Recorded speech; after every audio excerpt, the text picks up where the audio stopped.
Welcome back to the College Essay Guy podcast. I'm Tom Campbell, former Pomona and Holy Cross admission officer and independent school college counselor, current community manager, and podcast co-host at College Essay Guy. Today, I had the pleasure of connecting with Dysean Alexander, assistant director for West Coast admissions at Lafayette College, to discuss consistent engagement, an important admission nutrient that students should consider folding into their high school experience in some way, shape, or form. This episode is part of a multi-part series where we explain the concept of admission nutrients in detail and invite admission officers to share context, examples, advice, and ways that these nutrients can show up in students' processes. Now, what are these admission nutrients? Well, there are a handful of qualities that appear frequently in mission, vision, and value statements from a range of colleges and universities. Another way to think of admission nutrients are positive character attributes that college admission officers often look for when they're reviewing files. But these nutrients aren't just a means to an end. They help students develop valuable life skills and frameworks to live a fulfilling and purposeful life well beyond college. We covered lots of ground in our conversation, including how it's talked about in an admissions office and how admission readers like Dysean and his team at Lafayette measure it, how it connects with the other four admission nutrients, so intellectual curiosity, service to others / community impact, collaboration, and leadership / initiative. Tips on translating your own examples of a consistent engagement to an admission officer audience, inspiring examples of ways that you can explore this nutrient, whether that's through your school community, at home, online, or anywhere in between. But first, let's meet Dysean. Counselor by day and stand-up comedian by night, Dysean Alexander is a first-generation college graduate of Ursinus College, where he earned a BA in Media and Communications while being an all-conference football player. After his first year as an admissions counselor at Albright College, he served as the assistant director for middle school engagement at Moravian Academy in Pennsylvania, allowing him to gain additional knowledge on high-level high school curriculum and communities. After 6 years of working at Lafayette College, he's been able to work with Army ROTC recruitment, posse selection, and has covered territories from all over the globe, spanning from Long Island, New York to Southern California, where he now serves as the assistant director of West Coast admissions. We hope you enjoy the conversation.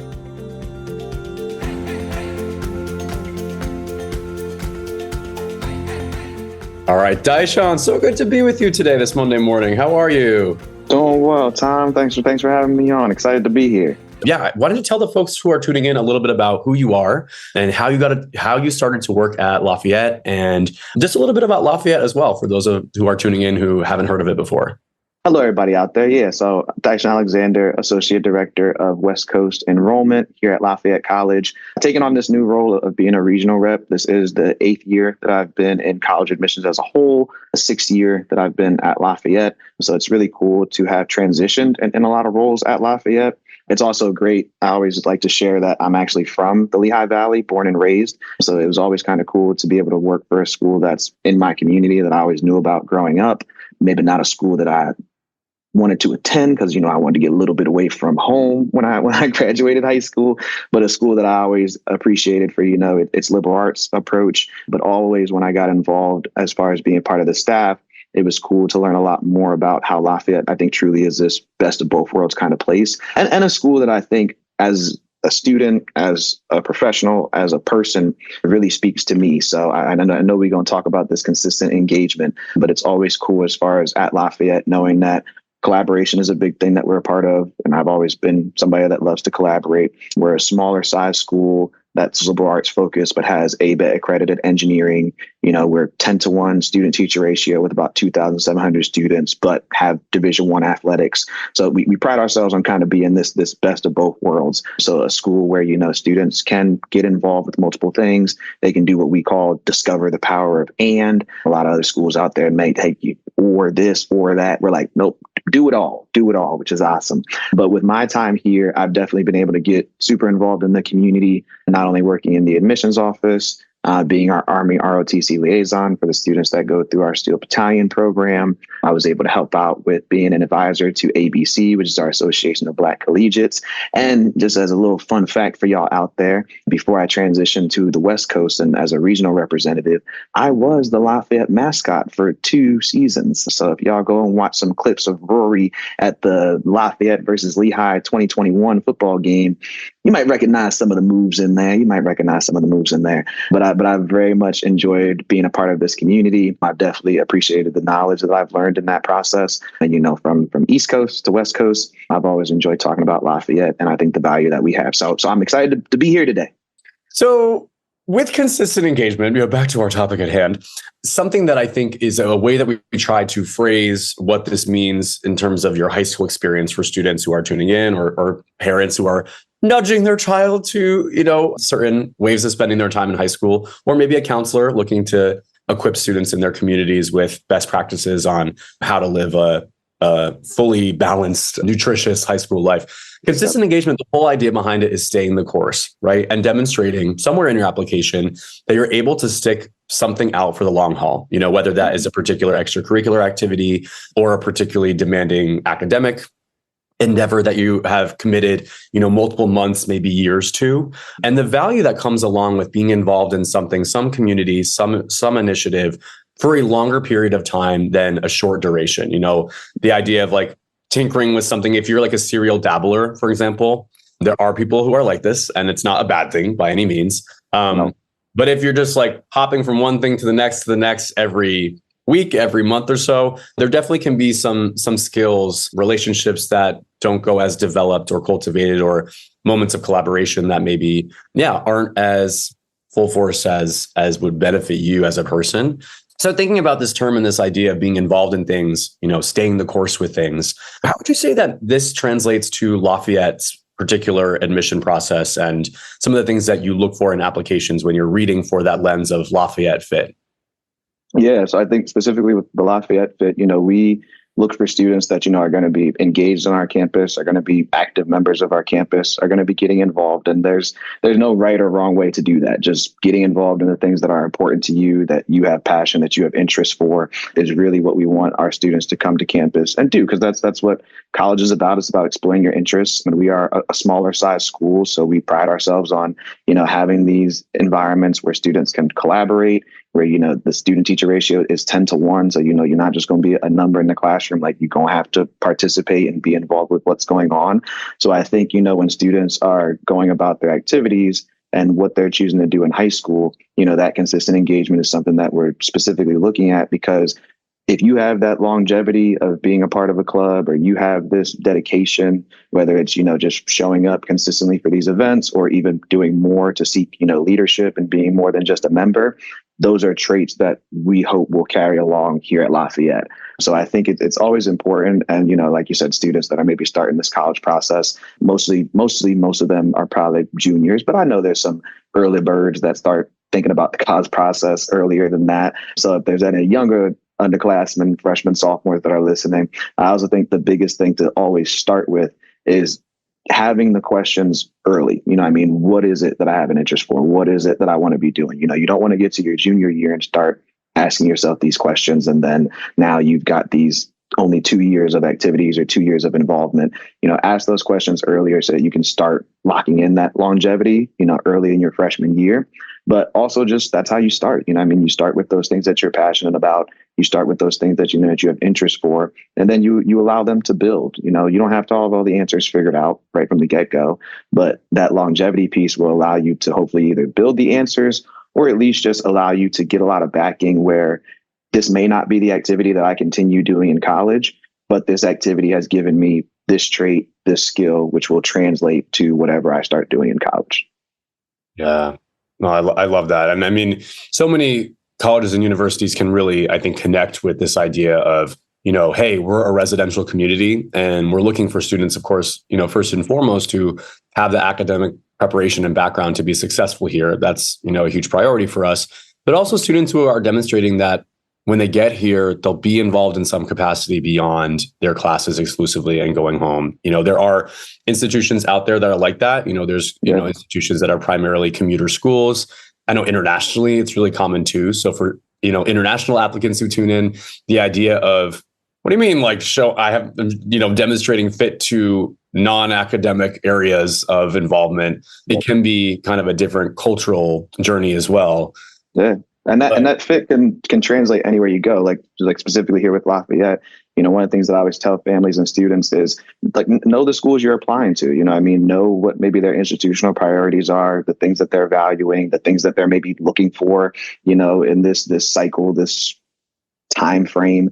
Schools, when they set up their international priorities, these are things that are like, on a 5-year plan or a 6-year plan. So what are they really focusing on for these next couple of years, which will ultimately be your 4 years of college?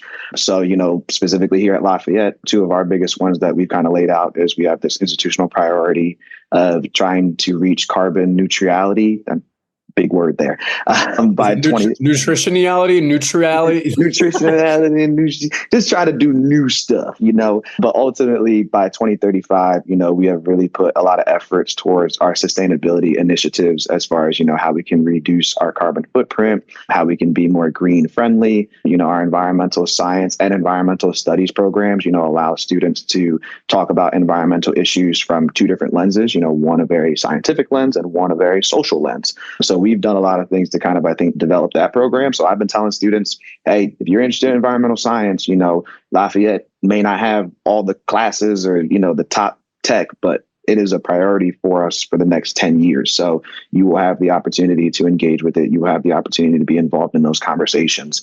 And the same thing goes for, some of the athletic advancements that we've been making. We've had our campus priorities as far as our athletic departments to make sure that we're growing our students in terms of academic success. Obviously, some more championships and hardware would be great, but also, focusing on funding our athletics and, making sure that our student athletes have this opportunity to shine on bigger stages. We pride ourselves on being a small school that offers Division I athletics, but at the end of the day, we are still a small school with Division I athletics. So as great as our teams are, there's still ways to try to get our students to higher platforms, to try to have them be more celebrated, especially in a day and age where things have shifted. These students with NIL deals and being able to, get some revenue off their names is a big thing that even at our smaller level of Division I athletics is still a big part of the conversation. So, we have students' jerseys who are able to be sold online now, and you can buy them directly, which is pretty cool. So I think just knowing what the school's priorities are and knowing, hey, do they align with the things that I have interest for?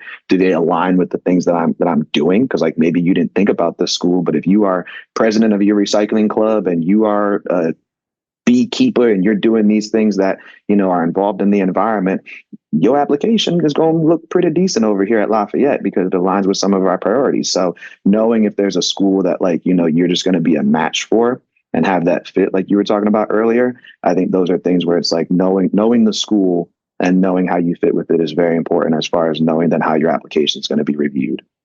That's such a gold point to hit on. And we're really big at College Essay Guy about being transparent with students and families about the role that institutional priorities play in college admissions, being a nature of how many colleges and universities review files, what they're looking for, what's a particular high priority in this current historical moment of their growth as an institution. And I think really being mindful of that and curating your college list with that in mind is just a really good tip in general. And, when it comes to consistent engagement, it's not as if you can turn back the clock and be like, all right, well, now I got to pick up lacrosse because that's something that Lafayette needs. Or I don't have any demonstration of, sustainability, but I'm going to, get real late to recycling club last. It's not saying that. And yes. I want to kind of underscore that it should be your values and passions and things that you want to spend your time doing that really excites you, that you really want to be engaged with. That should be driving the bus when it comes to your high school experience. But reaching out to college admissions offices, looking at their websites, where in your case, I think you mentioned that both, this initiative of growth in your lacrosse program, as well as your sustainability initiatives are public knowledge. They're things that are available, through Lafayette's website, but also through you as a contact, you as an admissions rep who's there to answer questions and help students get a better sense of whether or not this is a school that fits in line with their growth and they're headed as a person. And if there's that mutuality in that match, it's a great idea to apply to places that from firsthand testimonial or from a website, from a college, that there is going to be recognition and validation of that consistent engagement that you've been a part of.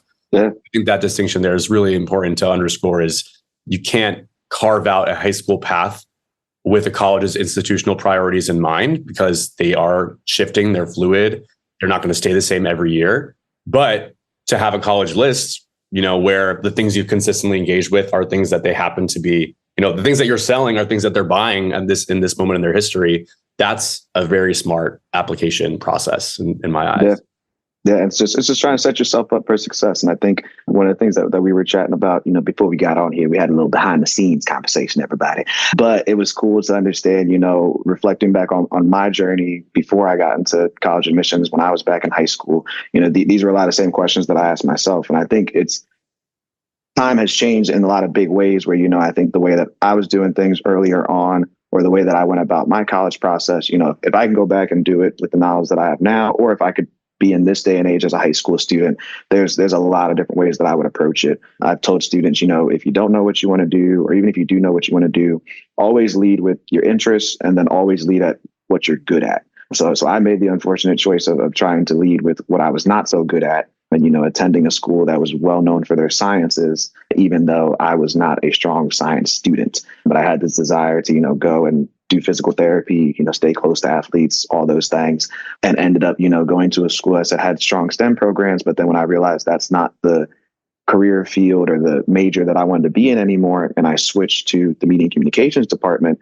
this school was no longer a stronger school for me. And it's this thing of, if I would have led with my interests, and even if I would have went to a school that was still strong in STEM, but I led with, I also have this interest for videography, which I was doing in high school. I have this interest for public speaking and performing, which I was also doing in high school. I might have also learned about schools that had those stronger programs, so that if there was that opportunity for me to switch, I knew I wasn't switching the type of experience I was getting fully, or, I wasn't switching then the type of resources I was able to have access to. So knowing a lot about that school and knowing a lot about yourself can allow you to just be in that good fit, in that good situation.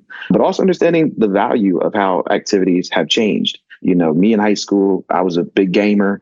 If anybody out there is on the Overwatch, feel free to add me. We can squad up. But it was this thing where, that's something that I had a big passion for, that I enjoyed, that I felt as though allowed me to build a lot of community, through the gaming community. You're still getting connected with people. You're still able to show a lot of creativity through how you express yourself. But it is something that I think when you are a gamer and you're involved in it, you still are able to learn a lot of skills that are transferable. And when I was in high school, it wasn't looked at that way.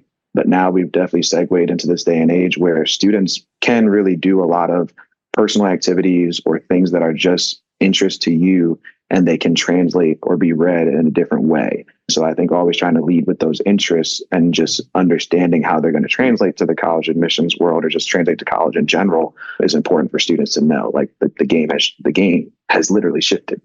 Absolutely. I mean, that's such a great point. And I think, something that both of us have, I think, come to understand from having worked in admissions, you currently and me, in the past 5 years or so, is this idea of students being involved in these very layered gaming communities that involve multiple skills, qualities, values, and interests, and give students an outlet and a space to build those out over a sustained period of time.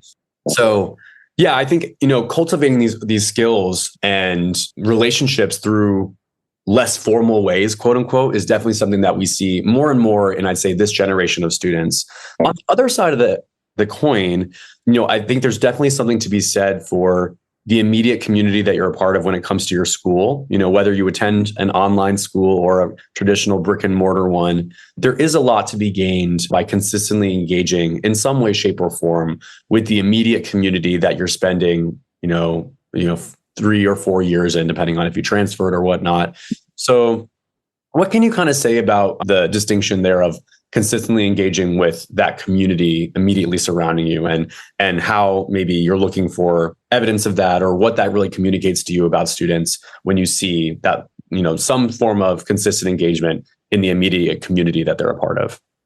Yeah. I think first and foremost, engaging in your school community does not mean being the top dog in your school. All right. I think all students sometimes mean that what they want me to do is be president of my class and captain of this sports team and valedictorian. And if you can be all those things, fantastic. But realistically, there can only be one for each of those categories. So especially if you go to a school where there's a lot of people, that is putting pressure on yourself that, yes, shoot for the stars, aim high, but understand that when it comes to engaging with your school and what's available at your school, we just want to see that involvement, and we want to see it consistently, and we want to see it around the things that are important to you. So another good example, I had this school that came and visited one time at Lafayette, and a student in the front row had this really dope jacket. It was colorful, had flowers, all these patches. And I asked about it, and they had actually said that they knitted it themselves, and they were president of their school's yarn club. And I'm like, that is great. That is fantastic. That is something where it's like, I'm sure nobody out here is bragging about being president of their yarn club, but what you just showed me is dedication. What you just showed me is great creativity. What you showed me is that you're able to not only be a part of your school community, but step up and be more than a member. It doesn't matter if you would have said yarn club or recycling club or whatever. I'm pulling those traits that I need to see from what you are just getting involved with, what you're just doing, the thing that you like to do, and trying to do it on a bigger level. And I think that's the biggest thing too when it comes to that school engagement is it's one, just getting involved in your school community, those passions that you have and finding those ways that you can be about it. But then ultimately also thinking, how can I make impact here? I mean, how can I do something here at the school that is going to impact, that is going to create, that is going to change? So there's the other examples of sometimes students are like, well, what if my school community doesn't have what I'm looking for? Maybe you can start it. There's a lot of ways to start clubs that students can do. There's a lot of ways when we see that, students have founded a club at their school, that shows a big chunk of initiative too. There's not going to be a lot of depth maybe, because when you found that club, you still then have to develop, all right, what are we going to do? What maybe trips can we do? So there may have not been a lot that came after that, but you taking that initiative to make that impact is still a big thing. So I think, when you think about the specific school related activities that students can do, there is that question of consistent engagement, but also the impact that I'm having with these programs. Absolutely. And I think something that you touched on that really is a big source of tension, I think, for students who feel like they need to do it all, with their high school experience to be a competitive college applicant. But I think something you really touched on that is a point that I've, seen from my admissions career as well, is this idea of quality versus quantity. And if you talk to people in admissions, they constantly reiterate the importance of engaging more deeply in activities versus kind of feeling like you need to have this whole portfolio of every color of the rainbow of ways to spend your time. In previous podcast episodes that I've done, I've underscored how even the most, I'd say, competitive, college applicants who are the biggest leaders in their school community typically aren't engaging with more than 3, maybe 4 activities in a really deep and meaningful way. Maybe they have a few, what we call like one-off activities, which I'll get to. Spoiler alert. We're going to talk about this a little more as the episode progresses.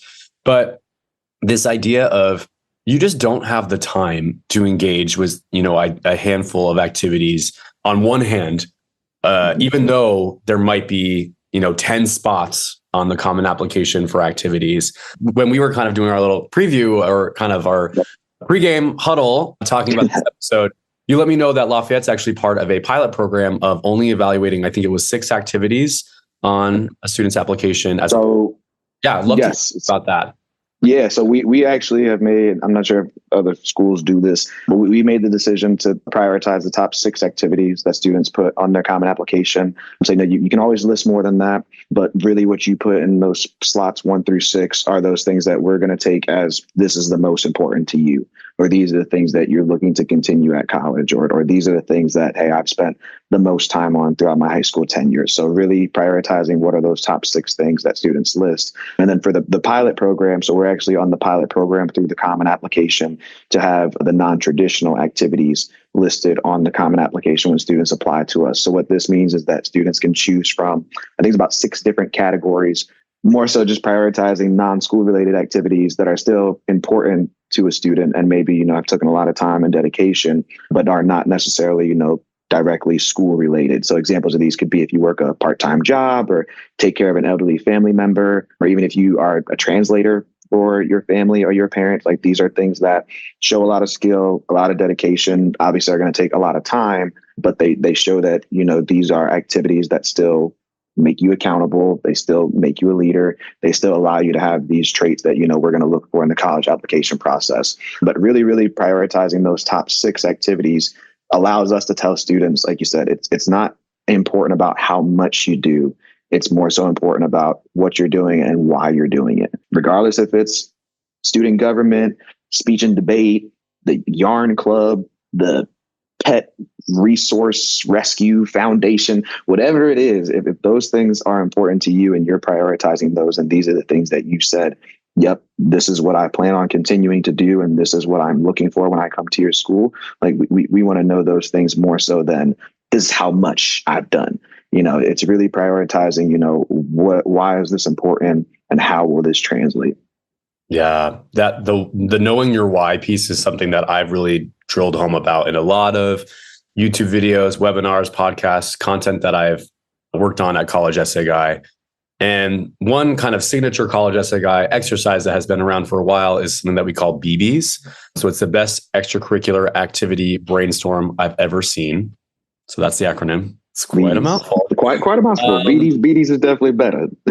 BBs it's not for little kids, even though it sounds like babies. It's the idea of kind of so many students will kind of stick with just giving the play-by-play is what I call it, of like the what of what they do, but very much I think neglect giving the reader on the other end a window into why it's important to them, what you've learned from it. So it's a quick exercise, but pretty much for any activity that you're involved in, we ask students to put together a chart, and we'll include this in the show notes for the episode.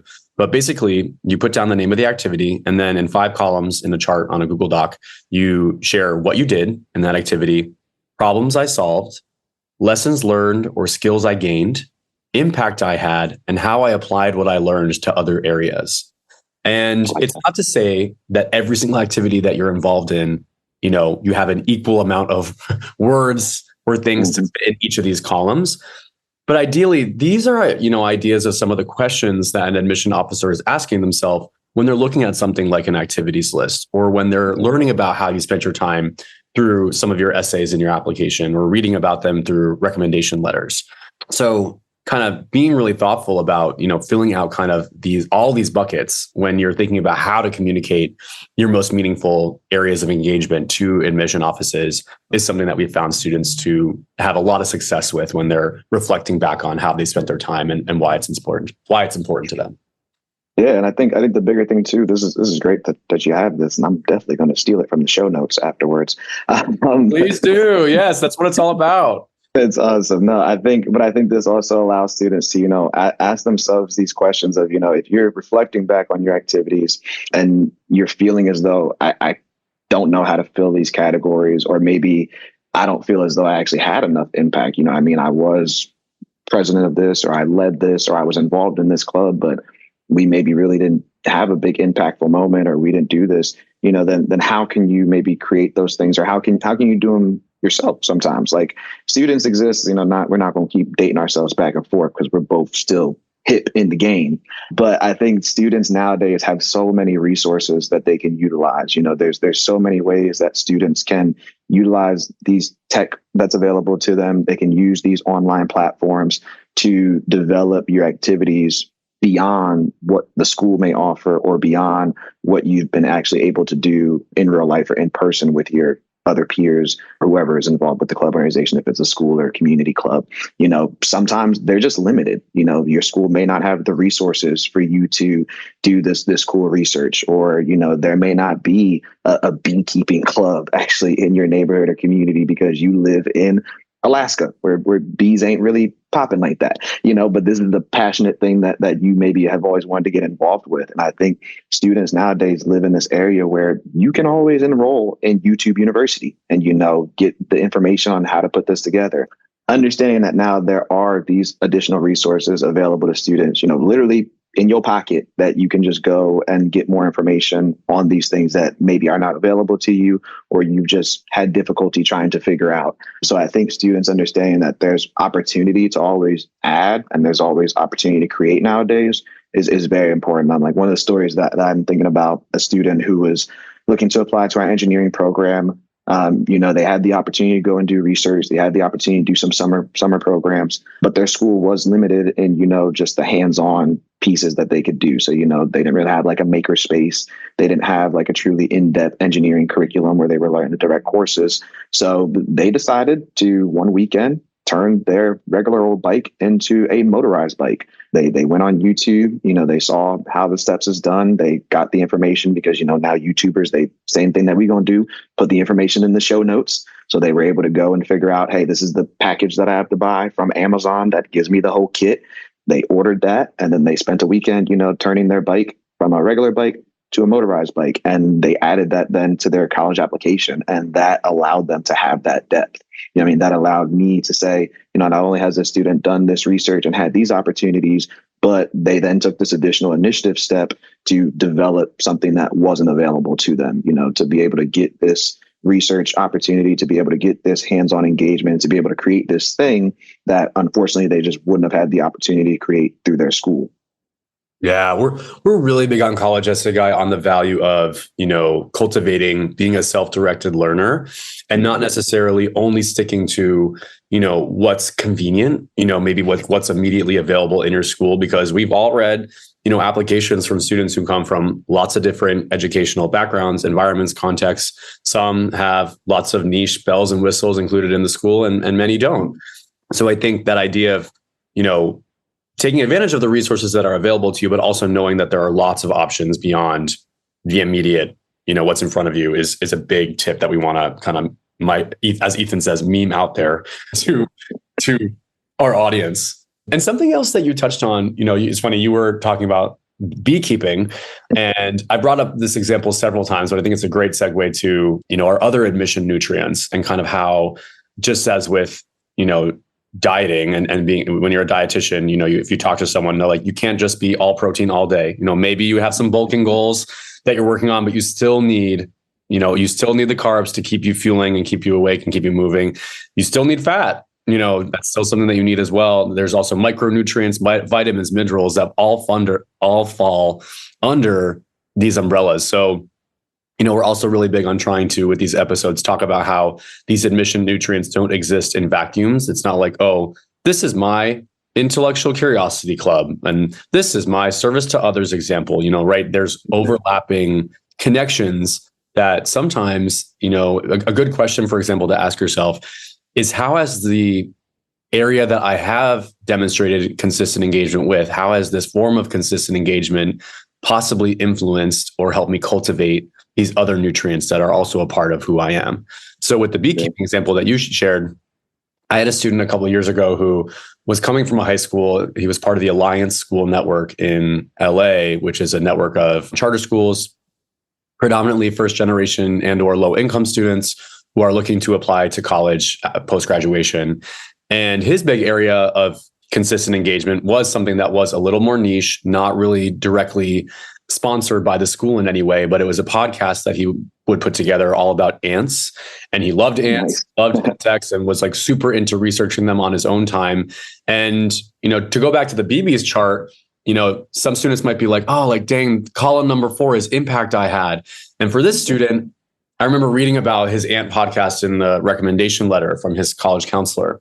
And the counselor says something along the lines of like, he has like 4 followers, so we can't necessarily come up here and saying like the Bollywood Instagram you shared. It wasn't necessarily this like rousing quote unquote success in terms of numbers of people who bought into being fellow ant nerds.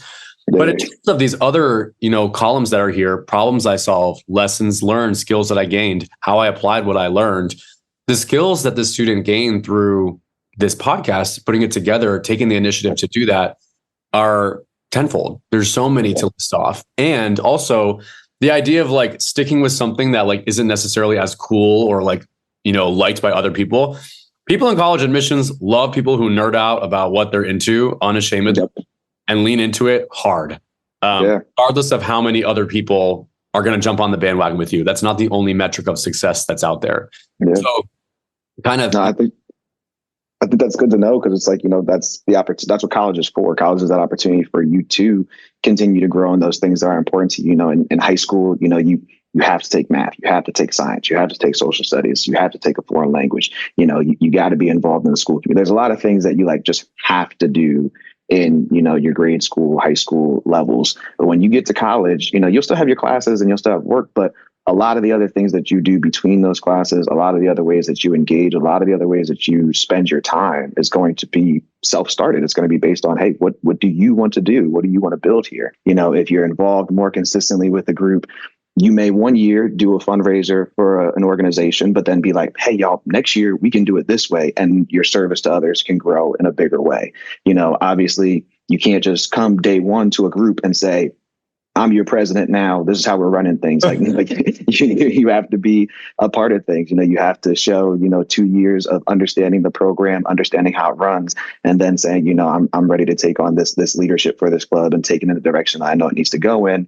And then obviously I think collaboration just gets better and better the longer you work with people and the more you do it. So I feel as though consistent engagement is definitely that one that can lead to all of the other nutrients being able to grow and get more developed, because just the more time you put into something, whether you know which direction you're going with it when you start or not, just consistently showing up, consistently putting in that time will allow it to grow in so many different ways that maybe you did plan for or ways that you didn't even know it was going to go. Yeah. I mean, I love that. It's kind of showing like the, intersectionality, I guess, of the nutrients. Yeah. Consistent engagement really is the vehicle, I'd say, to cultivate the other four in really meaningful and lasting ways, right? I do want to talk, though, about this kind of balance of activities that you consistently engage with ones that you do on a more, quote unquote, like one-off basis. That's kind of something when I worked in admissions at Pomona, there was definitely a clear distinction between applicants who were consistently engaged in some way, shape, or form with their immediate community, or something like what we've described before, like, robust online communities through Discord or something along those lines that has been with them for many months and or years. But then we also had some students who the majority of the way that they were positioning themselves in their application was a series of shorter, like one-off activities. And by that, I mean things like, they did a summer program that helped them gain skills in business, which was an area that they wanted to study. And their application was a series of kind of these shorter stints, maybe a short internship or, something that they did over winter break, week-long course. So lots of, demonstration of intellectual curiosity, you could argue, but not as much of kind of these other areas of, any evidence of a collaboration, working with people for an extended period of time over multiple months, or witnessing problems and challenges that arose in a club or organization as a member, and then being able to move into leadership roles to be like, all right, I've borne witness to some things that I think are not the best way to run things. And now that I'm, I was in that member position early on. Now that I've risen towards a leadership role, I can reflect back on what didn't go great and use that to influence the way that I lead now. Kind of doing a lot of one-offs, I think, arguably can limit your ability to build out those other skills that really come with time and wisdom. So not sure if you have any examples or, words of wisdom to share with folks about this balance of one-off activities, things that are a little more consistent, giving people a roadmap for how to navigate that or communicate that to colleges would be really helpful.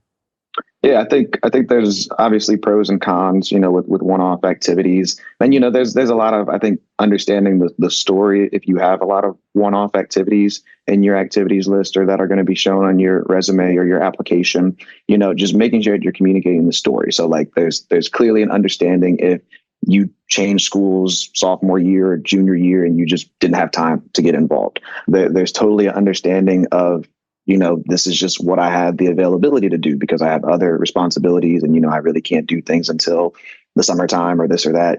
Giving that full story is what's very important to keep in touch with your admissions reps and, keep us in the loop of really what is the fullness of your application, because it allows us to just have more of that additional context. I think the second initial question that's important to look at is asking yourself, there's 3 different categories that activities can really fall into. There's like these solo activities, kind of where students are engaging in more personal things. There's community engagement, so like where you're engaging with the greater community, or there's a school engagement. So if these are one-off activities, what realms are they showing in that? Is this a one-off activity that is also just a personal activity. Because if it's a solo and personal activity, now, you've got this layer where you're not collaborating. There's not a lot of big things. And it also doesn't have impact beyond just yourself. If it's a community engagement activity, same thing. We would love to see it be more developed. We would love to see it bigger. But if this is something that is right in your backyard as far as your community and something that you just go to because it's right down the street, all right, we need to talk a little bit about that impact. But if this was a program that sent you halfway across the country, or it was a broad trip or something like that, now there's more impact to that one-off. So if it's community engagement angle, know what benefit that's going to give you. And then the last one, same thing with school related. I think one of the biggest questions that one of my former colleagues used to always ask was, if a student does have these one-off activities, are they student driven or are they school driven? There's a lot of schools out here that will create events that give students the opportunity to get community service, or, if you just stay after school and help out with the first grader reading program, I don't know, something like that, you can get credit for that. But those are school driven activities that, definitely you went and signed up for and then participated in. But it's very different than a student-driven activity where you had to apply for this internship and you had to write an essay and you had to email the person and do all those things for this, one-off experience. But that's a lot more initiative from yourself to kind of engage with that activity and to draw it. So I think looking, when you have those one-off activities and asking yourself those three categories, like, how am I hitting these categories potentially? And then how am I having impact in those categories is something that we'll definitely look at. But I think when it comes to, those one-time activities, it's the bigger story of just knowing, what are you then doing with your downtime? And it's still important to show us your passions. So, if these one-off activities, I think for the example that you had said, like, if you're working at a camp every summer, and that's kind of like your one-off activities, I've seen that where, these students, even though it's a one-off activity, they've said, my first year, I was just a camp counselor, but then by my junior year, I was manager of the activities department. So you still are showing that growth through that one-off activity, or even deeper. Like if it's something where it's like, this is the camp that I went to, which I went to as a kid. And, it gave me so much impact and so much growth and development that I wanted to be a part of this and give it back to, future kids and future generations. Like, that is giving us the fuller story of showing, this is a very impactful thing to you. So I think there is ways of just understanding, how is it still important to show your passions through these one-offs, as opposed to if you're just trying to do these one-off internships because you are saying it's going to look good on my college application, then unfortunately that's not showing that passion. That's not showing that dedication. That's when they really do become, all right, you're just trying to collect these little activities and then put them on your application. It's important to make sure that those one-offs still show your passion, still connect to your story and all those details. But then on the contrary, the next question I'm going to ask, if, I do see these one-off activities, is, okay, what were they doing in their downtime? And that's why I said earlier, some students, they might just not have that time to get involved. You may have a lot of home obligations, or, the things that you want to get involved with just may not be available, or the things that you want to be involved with just don't align with your schedule. And, those are all truths to it. But there has to be something that you're doing in your downtime. This is where it goes back to understanding there's a lot of resources that are available. There's a lot of ways to still create, even when you're not involved with those things. There's ways to expand. So if students, maybe you do an internship for the summer, and then, you came back and you were like, I took this summer camp where, we worked on developing our own websites. And then after the camp, I've kept developing my website and I change it every month, or I change it every season. Now that was a one-off experience, but it has become still a consistent activity that you're doing. So I think showing us, what you're doing in that downtime outside of those activities is also still very important. And like I said, it's as much as it is just, hey, I do these activities, the story behind everything is so much more important. Yeah, I mean, great segue to our next point, which is about, speaking of telling that story, so much of, the admission process is communicating how your 4 years of high school has been in a succinct, digestible way to someone on the other end. And it's not always very intuitive, right? It's not, unless you've been an admissions officer and been through the rhythm of reading, at some colleges, 60 applications a day, if you're doing team reading, or, it's other colleges, if you're reading individually, maybe it's 20 to 30 a day. Regardless, reading that volume of students coming from lots of different schools and backgrounds and environments, you start to kind of know how some of the opportunities in an application can be strategically used to fill in those blanks or fill in those question marks that an admission officer might be asking themselves if they haven't had the luxury of getting to know you personally or having a more in-depth conversation with you, which many of them don't have that luxury because of the speed and the efficiency that they need to balance, with the nature of their job.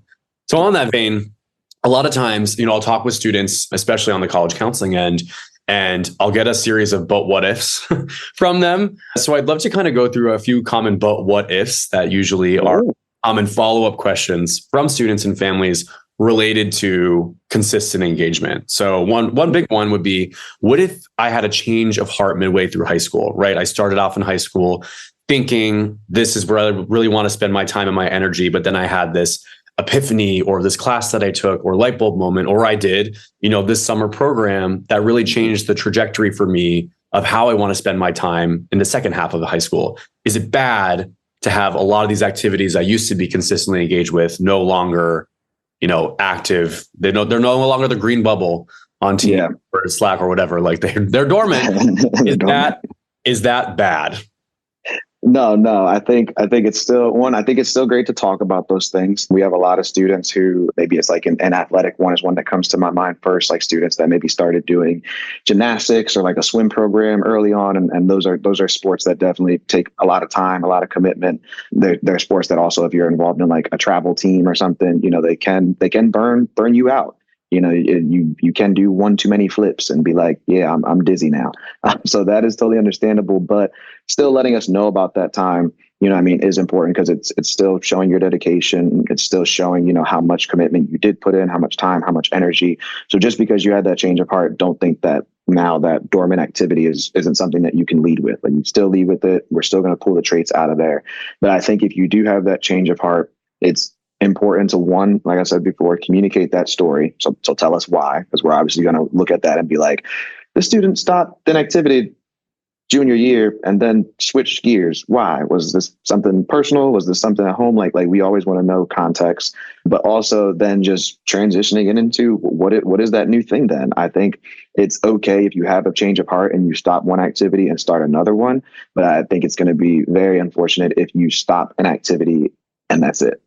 So if you do have that change of heart, my mama has this saying where she always says, don't jump ship without another boat to jump into. It's very important to know what your next activity is going to be. So if you're transitioning, it's still going back to those same things we were talking about, whether it's this activity or that activity, we're looking for that consistent engagement. We're looking for that leadership. We're looking for that intellectual curiosity, all those nutrients and whatnot. So you got to make sure that whatever you transition into, it's still something that you're going to be getting involved with and something that you're going to have the opportunity to get involved with as well. Because like I said earlier, transitioning into college is that opportunity for you to maybe find those communities you didn't have back home or get more engagement and collaboration with students that also share similar passions. But if you don't have that in your community right now, like don't stop what you're doing and then just don't do that thing and be like, I'm going to wait till I get to college to do it. Like if your community doesn't have that activity, then, you may unfortunately just need to stick with the thing that you're doing just so that you can keep that consistency on your record, or at least segue into what is going to be that temporary thing that you're doing right now that still allows you to engage, that still allows you to connect. Like I said, if we go back to our beekeeping example, if you're a student in Alaska and your passion is to work with bees or to work more with the environment, and that's why you're only applying to schools in the Southeast. So now you've stopped playing hockey, which we're just going to assume is big in Alaska. You've stopped playing hockey because that's what all your family did and everybody that you did, but you no longer want to be a hockey player. You want to be a beekeeper. Well, don't just quit hockey and then say, I'm going to wait till I get to school in Florida to start working with bees. Think of, okay, what can I actually do here in Alaska that will still give me experience? Like maybe it's working with some other form of animals, or maybe it's not working with animals at all. Maybe it's, those bees, I may not know what the place that you hold them in is called, but I know it's made out of wood. So maybe you start getting involved with woodworking or doing something else. Like there's ways where you can still maybe engage with things that will take you in that direction. But what's more important is still making sure that you have that activities, the engagement, the leadership. Like don't give all that up just because you had that change of heart. Absolutely. Yeah. And I would say just, to normalize for people listening in who are worried about this, I would say actually most students have activities that they put to bed either after their 9th or 10th grade years. It's really common for students to have a moment of reflection and clarity of, I was getting involved in high school. I was looking for ways to build community, and this looked exciting and fun, and it was great while it lasted, built great relationships, but I found myself being more energized, feeling like more galvanized to step into leadership roles or to, kind of work with the momentum of something else that was just pulling my attention more so. And to keep balance in my life, I decided, you know what, I'm going to step away from this activity that was great while it lasted to prioritize something that's become more meaningful to me. That's a very normal progression and a very healthy way, I'd say, of having your values and things that you're curious about, things that you're excited by, drive how you spend your time. And that's a great skill set to start to carve out, because even you, Dysean, you're still making time for stand-up comedy, as an adult. That's a sign of kind of, I think, really knowing the thing that fills your cup. Right. And yeah, it's actually cool that you mentioned that, because that was literally a change of heart, how I got into that. So I can share a little personal story to kind of help the students out there too. So actually what I got involved with before stand-up comedy was poetry. My senior year in high school, I took in a poetry class in our English department, and it was a great class, really kind of opened my eyes to poetry. And I always liked creative writing in general, but that's where I discovered slam poetry and spoken word. So that theatrical, more performing, all those aspects of poetry really, really excited me. So I started writing more of that my senior year of high school. And then that's all that I did throughout college as far as like my creative writing. I was obviously involved in other activities, but I performed spoken word all throughout college. I did it at school events. I did it throughout some of these poetry competitions. I even went to some of like the open mics that were in the Philadelphia area and like was really, really invested. But I got to a point where I did have a big change of heart and I wasn't feeling as passionate in that field. And then when I transitioned into comedy, it's still in a creative writing lens, but it has just this new nuance to it. So understand too, like sometimes changing the activity may not take you out of that whole atmosphere or that realm. Right. It might just be a segue to something that's a little different in that field. Like if you love working with animals, but you're tired of dogs and cats because that whatever reason or maybe you got allergies, maybe it's marine biology that now you shift towards, and you got to work more with aquatic animals and things like that. So it's understanding that the change sometimes may not be super major. Maybe it's a little detail that has to change in this. So just understanding that passion, having those conversations is a big deal. Absolutely. And I think those examples are really aligned with another big what if that we commonly get, which is like, what if, I had to stop doing my activity for insert extraneous reason, right? I had an injury, so I had to step away from my sport, or we lost funding for a certain club or organization, so I channeled my, interest towards this avenue instead. This colleges and actually employers as well, when we did our research on the admission nutrients, we found that something that employers in particular are really wanting to see more in new hires at their companies is this concept of managing ambiguity. So I think, this is becoming less and less, I'd say, of a common thing to see on a lot of applications, because now most of the high school students you're going to be reading applications from weren't in high school during the pandemic. That was middle school. But during the pandemic, we saw a lot of students pivoting how they spent their time because of circumstances outside of their control. It wasn't necessarily an injury. It was, the world was injured. And so the world was injured. She was struggling. Yes. And that, I think, is just another area of, again, communicating how you pivoted and still were able to cultivate the skills or interests that are, really help drive you, but through a different lens or in a different frame. So I think that concept of pivoting is also really great to communicate in your application if it's relevant to your story. Another big what if is transferring schools, right? So any tips, students who are worried or anxious about how something like, having to change their environment midway through high school or the last year or so impacts that nutrient of consistent engagement. Like, am I at a huge disadvantage? And the answer is no. But what are maybe some practical tips to offer to someone has that big what if around their transfer story, giving them anxiety around their applications? Yeah. I'll step back real quick to if you had to stop an activity because of, like longevity. I'll step back one time to, the other point of if you have to stop an activity because of some other major factor, maybe outside of your control happening. And then I'll kind of tie these together, because the first thing also is like understanding that those things, may be out of your control, but always asking yourself, what can you control? What can you maybe do? So another personal example, I actually started doing comedy a year and a half before the world got injured, as you said. And that meant that, there were no open mics to go to. There were no comedy clubs that were really opening, but there were these virtual opportunities that came up. Now, I did not like performing via Zoom with comedy. It was very weird to do a stand-up comedy performance on Zoom.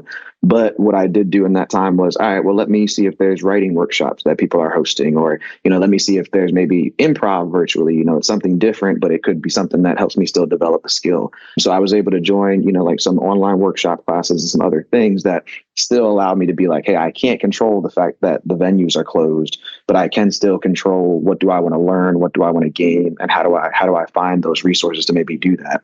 And another big thing, and this is where I'll tie into kind of the transferring schools, is do you still have connections from those programs? You know what I mean? If a program ends or you're not a part of it, but you were a part of it for, multiple years, you still had a manager or a director or somebody that was a colleague or a peer that can speak towards, your engagement with that activity, that can speak towards your impact or the value that you had for that program, that organization, that team that you were a part of, whatever it may have been.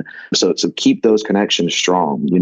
There's so many times during COVID where students had applied to a program and then unfortunately they weren't able to do that program. And, they wrote to us and said, I was supposed to go do this program over the summer with research and then unfortunately got canceled. And I would say, hey, well, reach out to that person that was going to hire you or read your application when you applied and see if they'll write a supplemental recommendation for you. Because even though you didn't do the program, there was something that they saw in you that they were like, we need this student, or we need them to be a part of our program. So if they can write a quick recommendation for you, those words are going to be impactful, because now you're also in another process where we're trying to be like, hey, we might want this student. Is there any other insight you can give us onto why they should be picked? And they might be, yeah, we picked them because out of all the people that applied to us, they had this or they did that. So these people can speak towards still how much value you have.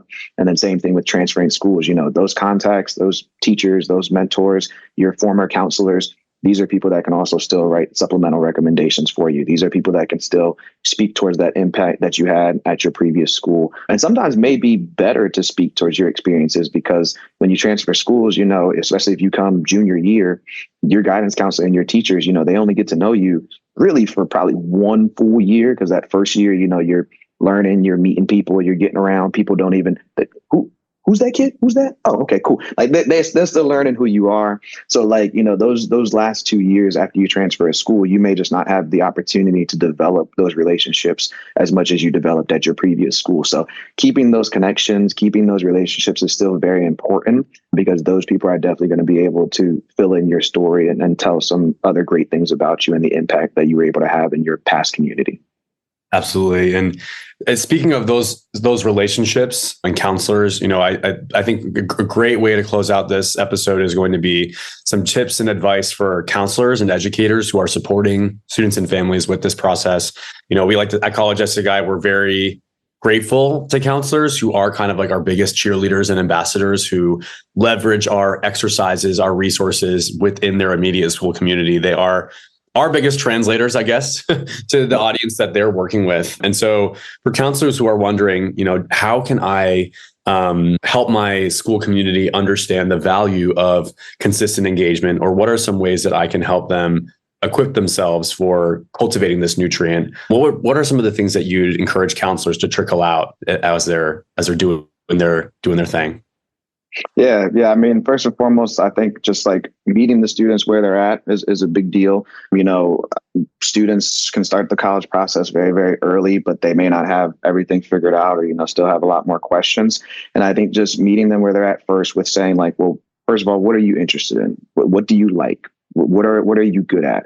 These are important questions to ask students, because then you can kind of pull out more information or know what to give them to kind of help them get to that. A perfect example, my god sister is about to start her college admissions process. And she's pretty timid, very shy, but she does a lot. She's very active. She's very engaged. So when I was talking to her about college and, just starting the initial conversation, what are you thinking about going? What do you want to major in? A whole lot of, I don't know, a whole lot of, I'm not sure, So then I transitioned it to it. I'm like, okay, well, you do a lot of stuff. what do you like that you do? And she was like, well, Girl Scouts is a big thing that I do, and I've been a part of it for a long time, and I like the activity. I'm like, okay, what do you like about Girl Scouts? Do you like the hiking and the camping trips y'all do? And that was also a very quick no. She said, I don't really like the nature elements. I was like, okay, well, what is a part of Girl Scouts that you have to do that you enjoy? She was like, the selling of the Girl Scout cookies. Okay, so you like entrepreneurial stuff. You like a little bit of that business element. You like being able to engage with the community with selling these cookies and doing all of that. The whole nature and hiking stuff and making your body hurt, that stuff you don't like. But these are the things that you do like. So, okay, how have you shown that in other elements, your community engagement? So we start the conversation there, just like based off the things you like that you've already done a lot of and the things that you're passionate about. How can we spill that into, okay, this is the paths that are probably kind of beneficial for you? I think obviously understanding for students that the schools that they're applying to, as we said in the beginning, knowing the schools that are out there is important for students. So I think counselors, it's very important that they're aware of what schools are doing, what schools are positive for this, what schools are maybe not so hot for that, because then you can really put students' lists together, based on their passions or based on their activities or based on things that they didn't even know. If there's a school that out there, is really prioritizing students that are trapeze performers, and that you have a student that has done gymnastics forever and can walk a tightrope better than anybody, like they may not know about that school, but knowing about that school will help them get connected to programs that will really benefit them or allow, what they've been a part of to have a lot of impact in their college admissions process. But I think the big thing too is just understanding, telling students that demonstrated interest is important, and connecting and engaging with these schools is important. As far as us as admissions reps, the more that we know about our students, the better job that we can do of trying to find reasons to admit them. Because I want everybody to know this. As admissions counselors, as much as, we may have to make the unfortunate decisions of, who's admitted, denied, waitlist, all those things. We are in the business of admissions. We are not in the business of denial. Our job is to try to look for reasons to admit students. And the more that you engage with us, the more you connect with us, the more you keep us in the loop of what is your story, what is important to you, the better that we can do of finding those reasons to say, hey, this is why this student should be here. This is why this student is a great fit. All those details. So definitely normalize early on, encouraging students to reach out, to ask those questions, to do the research, but to definitely always lead with their passions. You want to go to a school and you definitely want to say, hey, this is a school that I'm trying to apply to and I'm trying to get into. But at the end of the day, you still want the school to understand why you should be admitted. So make sure that you're leading with those passions, leading with those things that you're good at, leading with those things that you have interest at, because it's a two-way street in this decision-making process. So always leading with those opportunities as far as this is what I'm looking for, or these are the things that I at least know that I like, will allow you to know if that school is also a fit for you. Yeah. So, I mean, I can't plus one the point about seeing people in admissions as a resource more than I can't plus one it more than I can't. That doesn't make sense. I want to underscore that point very substantially, because that's something that I've noticed and I think it's the idea of the fear of saying something wrong or saying something that's going to be attached to your file and be a detriment to you. I always used to tell students that, you don't, as an admission officer, you don't have to have a long laundry list of reasons why you deny a student. The answer can simply be not enough adding up here, doesn't meet with our priority, that doesn't match our priorities. So the job of someone who's landing on your application is not to come up with a laundry list of reasons why you should be denied. They don't need to have a list like that to do their job. What they need is evidence from you of why you're a great fit for their school or program based on what they've been told is their job and what they've been told to keep an eye out for in an application. So the more you understand the colleges that you're applying to and their process, what they're looking for to other people on the other end, even if it's a school that doesn't measure demonstrated interest, Lafayette is a school where it's looked at, right? And it's a part of your process. There are other colleges where it isn't as much of this tipping point in a student's application. But even at a place like Pomona, I always would say we didn't, factor in demonstrated interest into our admission decisions. But as a human being who met students on the road when I was visiting their schools or emailing with them back and forth, I was more likely to advocate for students who I had positive touch points with. And, they've demonstrated to me that they wanted Pomona. They were really excited about it. For whatever the reasons were, you're still more likely, I'd say, to make a positive impression and apply with more intentionality and awareness of the place that you're stepping into if you take that action step of reaching out to an admission officer or to current students at that school as well. So continuing to message that out, counselors, is something that I think is you'd be doing many admission officers a big favor. And the one thing I add too that's a benefit for counselors, and this like goes back to knowing the schools, is encourage students to, apply for additional programs that are at the school as well. So, here at Lafayette, we don't require an arts portfolio to be submitted, but we still always encourage students to go ahead and submit it if they have that work or they have those things. We have about 4 different programs that students can apply for when they're also applying for admissions. One is dedicated to the arts. Another one is dedicated to business and entrepreneurship. Another one is dedicated to STEM. And then there's another one that I'm blanking on right now, but it's all good. Y'all understand what I'm trying to say is that these are different programs that students can also apply for and be considered for, but they're going to have a different review process. So they're going to allow you to highlight, if business is very important for you, you can highlight some of these things. If art is very important for you, you can highlight some of these things. But those applications are then also reviewed by additional resources on campus. So additional faculty members, staff, maybe even professors.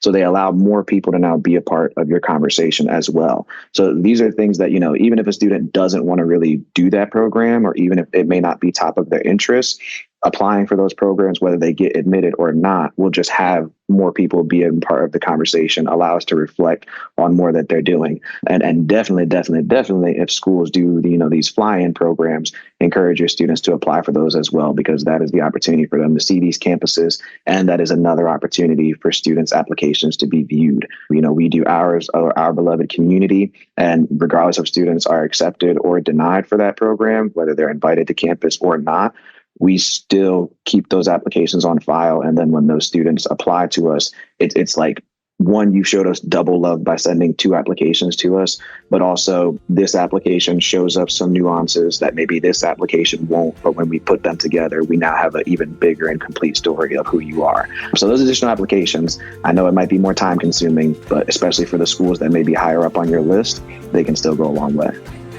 Yeah, that effort is definitely worth it when you can show that you're willing to go the extra mile beyond the standard Common App submission, for sure. All right. Well, good luck with reading, comedy. Thank you. And I'll see you when I see you. All right. Thank you very much, Tom. Enjoy the rest of your day. Thank you. You too. Bye. All right, friends, thank you so much for joining Dysean and I for this episode about consistent engagement. We hope that you found the tidbits and advice helpful as you start to think about your high school process and how to communicate your experiences as effectively as possible to that admission officer audience. As always, make sure to like and subscribe to the College Essay Guy podcast to continue getting quality, vetted, juicy content around the college admission process from some of the most brilliant minds in the profession. Thank you so much. I consistently enjoyed every minute of our conversation, and I hope you did too. Have a great day. We'll see you on the next one.